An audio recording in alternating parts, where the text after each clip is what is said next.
আচ্ছা মিস, তোমরা কি জানো বিটিএস মেম্বার্সরা ফিফা ওয়ার্ল্ড কাপে কোন দল সাপোর্ট করেন? সেটা জানার আগে তোমরা যদি সত্যিকারের আর্মি হয়ে থাকো তাহলে চ্যানেলটিকে সাবস্ক্রাইব করে দাও আর ভিডিওটাকে লাইক দিয়ে দাও। আর কমেন্ট বক্সে তোমার পছন্দের দলের নাম কমেন্ট করে যাও।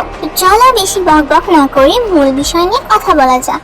সম্প্রতি কিছু ব্রাজিল ফ্যানরা গুজব ছড়াচ্ছে যে বিটিএস মেম্বারসরা নাকি ব্রাজিল সাপোর্টার। বিষয়টা সম্পূর্ণ মিথ্যে। ভিডিও ক্লিপগুলো 2019 সালের কনসার্টের। 2019 সালে বিটিএস মেম্বারসরা ব্রাজিলে কনসার্ট করতে যান, তখন তারা ব্রাজিলের ফ্ল্যাগ গায়ে জড়িয়ে ব্রাজিলিয়ান ফ্যানদের খুশি করেন। বিটিএস মেম্বারসরা ব্রাজিল সাপোর্টার না, এর মানে এই নয় যে তারা আর্জেন্টিনা সাপোর্ট করেন।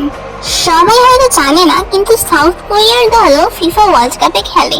এমনকি বিটিএস মেম্বারদের তো স্টেডিয়ামে গিয়ে লুকিয়ে কোরিয়ার খেলা দেখতেও দেখা গিয়েছে।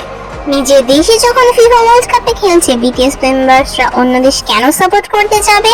তাছাড়া ওটা বাংলাদেশ না যে শুধু আর্জেন্টিনা ভার্সেস ব্রাজিল চলবে।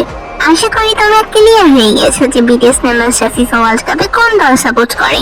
তো আজকের জন্য বাই, ফিরে আসবো আবার নতুন একটা ইন্টারেস্টিং ভিডিও নিয়ে। Thanks for watching.